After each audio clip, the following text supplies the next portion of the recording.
Hai teman-teman, kenalin nih, aku Junot dan juga partner aku, Keisha. Nah, pada video One Slide Challenge CDT ITB tahun 2026 tahap 1 ini, kami akan membahas 4 topik utama, yakni College Adjustment, Smart Goals, implementasi College Adjustment melalui Games into the Wild, dan yang terakhir refleksi diri. Nah, keempat topik tersebut tuh berada dalam satu rangkaian besar, yaitu karakter adaptif dan CDT. Nah, dalam CDT itu, karakter yang dikembangkan dikenal sebagai air, yakni adaptif, integritas, dan juga rendah hati. Nah, namun pada tahap 1 CDT, fokus utama yang dibahas adalah adaptif, yakni kemampuan untuk menyesuaikan perilaku ketika menghadapi kondisi dan tuntutan yang mulai berubah nih. Nah, kita mulai dari konsep college adjustment. Memasuki perguruan tinggi bukan hanya berarti berpindah saja nih teman-teman dari sekolah ke kampus. Kita sebagai mahasiswa juga menghadapi perubahan yang banyak. Di antaranya cara belajar, tanggung jawab, lingkungan sosial, serta tuntutan untuk menjadi lebih mandiri nih. Nah, ketika mungkin teman-teman ingat waktu masih SMA, jadwal dan proses pembelajaran biasanya sudah cukup terarah. Sementara itu, ketika di perguruan tinggi, spesifiknya di ITB nih teman-teman, kita sebagai mahasiswa tuh perlu mengatur waktunya sendiri, menentukan prioritas, mencari materi yang tertinggal, dan bertanggung jawab terhadap pilihan yang kita buat nih teman-teman. Oleh karena itu, cara yang berhasil digunakan ketika SMA dulu belum tentu nih bisa digunakan atau efektif digunakan ketika nanti kalian terapin di perkuliahan. Nah, college adjustment dapat dipahami sebagai kemampuan kita sebagai mahasiswa untuk menyesuaikan diri dengan tuntutan akademik, sosial, pribadi emosional, dan institusi. Nah, hal yang perlu ditekenin adalah college adjustment bersifat multifaset. Apa sih multifaset itu? Nah, artinya keberhasilan adaptasi itu tidak dapat dinilai hanya dari satu aspek saja, teman-teman. Karena dari college adjustment tersebut itu bersifat luas gitu. Jadi tidak hanya sempit pada satu faktor saja. Misalnya nilai akademik aja. Nah, keempat aspek tersebut tuh saling berkaitan dan juga dapat saling memengaruhi. Jadi mereka tuh saling terikat gitu teman-teman kurang lebih. Nah, contohnya adalah mulai menyicil tugas, mencari metode belajar yang sesuai, dan juga bertanya ketika tidak memahami materi atau membentuk kelompok belajar. Aspek kedua adalah social adjustment atau penyesuaian sosial. Nah, mahasiswa ini perlu membangun hubungan dengan teman-teman yang berasal dari berbagai latar belakang, berpartisipasi dalam lingkungan kampus, bekerja sama, serta berani nih mencari dukungan ketika mengalami kesulitan tentunya. Karena kita sebagai manusia sosial ya teman-teman, gak mungkin kita selalu bisa mengerjakan segala sesuatu dengan sendiri. Nah, jadi penyesuaian sosial tuh bukan sekadar mempunyai teman banyak saja teman-teman, tapi mampu berinteraksi dan menjalankan peran secara sehat dalam lingkungan sosial yang baru. Nah, aspek yang ketiga adalah personal emotional adjustment. Nah, aspek ini tuh berkaitan dengan bagaimana sih kita sebagai mahasiswa mengelola tuntutan, tekanan, perilaku, dan ekspresi emosinya dengan situasi yang sedang dihadapi nih teman-teman. Misalnya, ketika teman-teman merasakan kewalahan, teman-teman perlu mengenali emosi yang kalian rasain, mengambil jeda, take a deep breath dulu nih teman-teman, dan menentukan respon yang lebih tepat, bukan langsung menyerah atau melampiaskan emosi kepada orang lain. Nah, aspek yang terakhir apa? Ada yang tahu kira-kira? Yakni institutional adjustment. Nah, aspek ini tuh berkaitan dengan kemampuan mahasiswa untuk memahami dan menyesuaikan diri dengan nilai, budaya, peraturan, serta kehidupan institusinya. Dalam konteks ini tuh ITB gitu. Nah, di ITB ini, mahasiswa diharapkan tidak hanya merasa nyaman aja teman-teman di kampus, tetapi juga membangun keterikatan dan memberikan kontribusi yang positif bagi komunitas akademiknya. Jadi, college adjustment itu bukanlah proses untuk langsung menjadi sempurna atau perfect, atau langsung dapat mampu menghadapi seluruh tantangan gitu. Tapi, merupakan proses mencari keseimbangan antara tuntutan lingkungan dengan kemampuan diri, kemudian bersedia memperbaiki strategi ketika cara yang lama ini udah tidak sesuai dengan kondisi yang baru. Nah, setelah memahami lingkungan dan berbagai tuntutan yang perlu dihadapi, kita juga sebagai mahasiswa perlu tujuan yang jelas agar proses adaptasinya tuh mempunyai arah. Oleh karena itu, pembahasan berikutnya akan dilanjutkan dengan konsep SMART Goals yang akan dijelaskan oleh partner saya yang sangat cantik yakni Keisha. Jadi, SMART Goals adalah metode untuk menetapkan tujuan yang efektif sehingga tujuan yang dibuat menjadi lebih jelas, terarah, realistis, dan tentunya mudah dicapai. Jadi, SMART Goals ini sangat membantu untuk teman-teman untuk menyusun rencana yang dapat diukur serta memiliki batas waktu yang jelas dan memungkinkan teman-teman untuk menetapkan tujuan dan tidak keluar dari track yang sudah teman-teman buat sebelumnya. Dan untuk SMART Goals sendiri terdapat 5 komponen yang akan kita bedah. Yang pertama, S dari SMART, spesifik ataupun spesifik. Jadi, tujuan teman-teman itu harus jelas dan tidak terlalu umum dan menjawab apa yang ingin dicapai dan memuat konten apa dan juga mengapa tujuan yang ingin teman-teman impikan. Lalu, untuk yang kedua adalah M, measurable ataupun terukur. Jadi, tujuan teman-teman itu memiliki indikator ataupun ukuran sehingga kemajuannya dapat dipantau. Lalu untuk yang ketiga adalah A ataupun achievable, dapat dicapai. Jadi tujuan yang ingin teman-teman impikan itu adalah tujuan yang realistis dan sesuai dengan kemampuan serta apa yang menjadi sumber daya yang dimiliki oleh teman-teman, seperti itu. Lalu untuk yang keempat adalah R, relevant ataupun relevan. Jadi tujuan teman-teman itu sesuai dengan kebutuhan, prioritas, dan mendukung tujuan yang lebih besar. Jadi ketika teman-teman ingin mencapai tujuan tersebut akan didukung oleh berbagai kegiatan ataupun mungkin sebuah lomba-lomba yang bisa teman-teman ikuti yang menunjang tujuan teman-teman. Lalu yang terakhir untuk T adalah time bound ataupun berbatas pada waktu. Jadi tujuannya memiliki tenggat waktu yang jelas agar pelaksanaannya itu lebih terarah dan juga tidak tertunda. Jadi ketika teman-teman membuat sebuah tujuan itu harus terdapat batas waktu sehingga tidak terlalu lama ataupun tidak terlalu sebentar, dan itu adalah hal yang bisa teman-teman sanggupi sesuai dengan waktu yang sudah teman-teman track sebelumnya. Nah, setelah memahami konsep college adjustment dan menetapkan tujuan melalui SMART Goals, pertanyaan berikutnya adalah bagaimana sih konsep tersebut tuh dapat diterapkan ketika kita benar-benar menghadapi perubahan dan hambatan.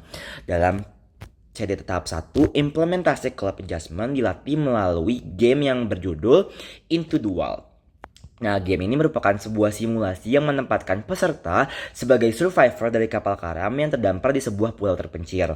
Nah, setiap kelompok harus mencapai sisi selatan pulau dengan menyelesaikan 2 buah misi.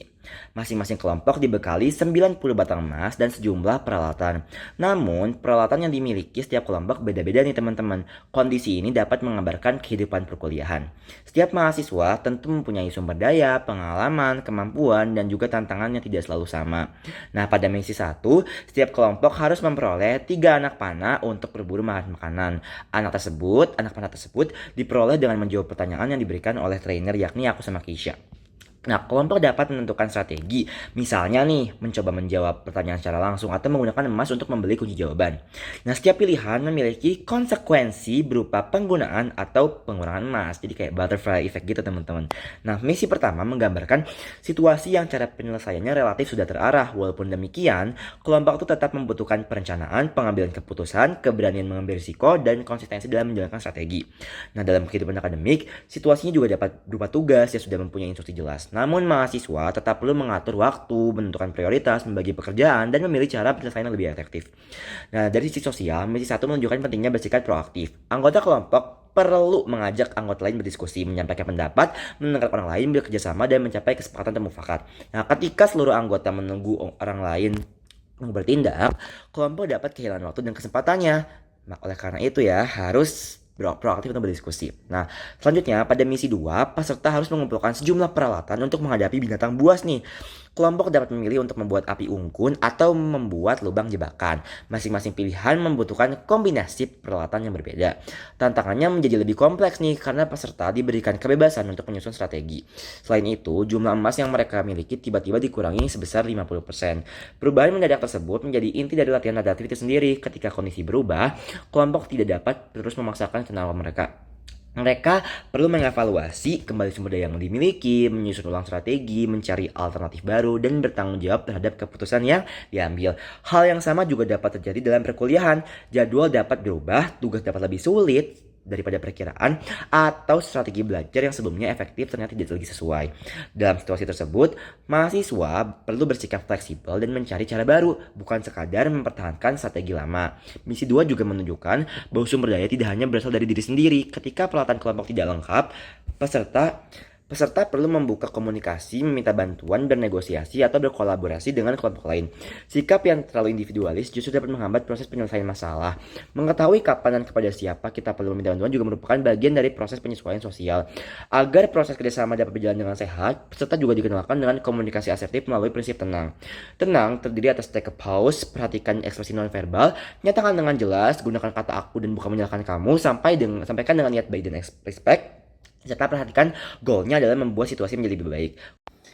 Nah, komunikasi asertif berarti berani menyampaikan pikiran, perasaan, dan kebutuhan secara jujur dan tegas, tetapi tetap menghargai orang lain.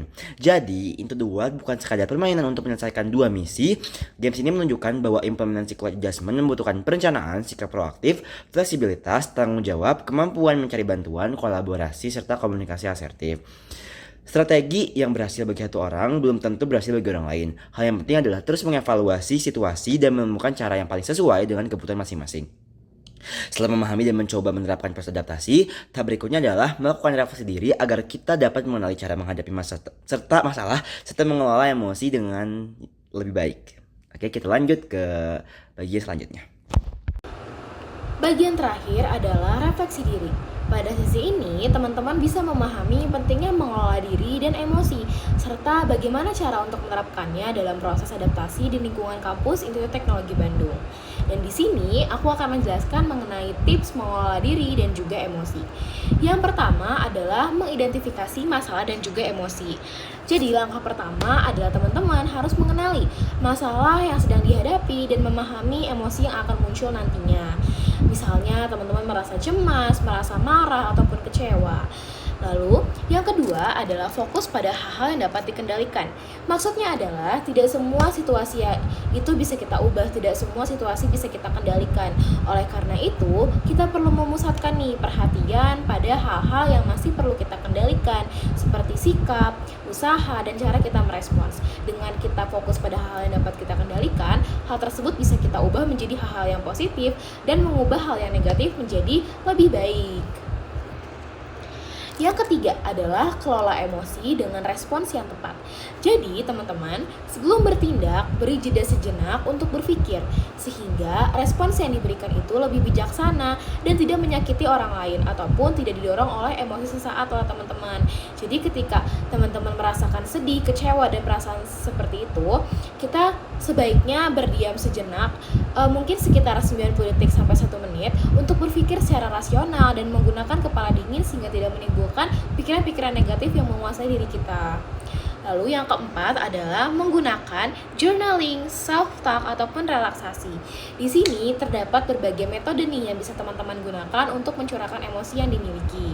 Jadi yang pertama adalah menulis jurnal. Jadi kenapa menulis jurnal? Jadi ketika kita menulis jurnal, pikiran kita tuh lebih teratur. Jadi kita mencurahkan hal yang kita pikirkan melalui jurnal tersebut. Lalu ada self-talk. Di sini self-talk itu bisa kita gunakan untuk melantunkan kalimat-kalimat positif untuk menyemangati diri sendiri. Dan yang terakhir bisa melakukan relaksasi. Caranya adalah dengan mengatur nafas agar tubuh dan pikiran lebih tenang. Seperti contohnya adalah menarik nafas selama 4 detik, lalu hembuskan perlahan sampai 6 detik. Dan itu adalah kegiatan yang bisa dilakukan oleh teman-teman untuk mengurangi rasa cemas, khawatir, ataupun emosi-emosi yang kurang stabil. Lalu untuk yang kelima ataupun yang terakhir adalah bangun makna positif dari setiap pengalaman. Ketika teman-teman sudah berada di titik ini, setiap tantangan dapat menjadi kesempatan untuk belajar. Karena dengan mengambil hikmah dari setiap pengalaman, kita dapat terus berkembang dan lebih siap menghadapi tantangan berikutnya. Jadi, berbagai pengalaman yang kita miliki itu tidak sepenuhnya adalah pengalaman yang buruk, tapi juga pengalaman buruk yang dapat kita jadikan sebuah pengalaman baik dan dapat kita gunakan untuk menghadapi tantangan berikutnya. Bisa kita ambil manfaat dan juga esensi di balik pengalaman-pengalaman yang sudah kita tempuh sebelum ini, seperti itu. Nah, itu adalah materi terakhir yang sudah kami jelaskan. Dan dari materi-materi tadi, kita bisa menyimpulkan bahwa proses adaptasi itu di perkuliahan memerlukan kemampuan menyesuaikan diri, menetapkan tujuan yang terarah, dan mengelola diri serta emosi dengan baik. Dan kami harap materi ini dapat menjadi bekal untuk menghadapi kehidupan perkuliahan teman-teman ketika di ITB nanti. Dan dari kami, saya sendiri, Keisha Nabila Putri Andini, dan partner saya, Kak Junot, mengucapkan terima kasih banyak dan mohon maaf apabila terdapat penyalahgunaan kata, baik yang disengaja maupun tidak. Dan sekian, terima kasih. Assalamualaikum warahmatullahi wabarakatuh.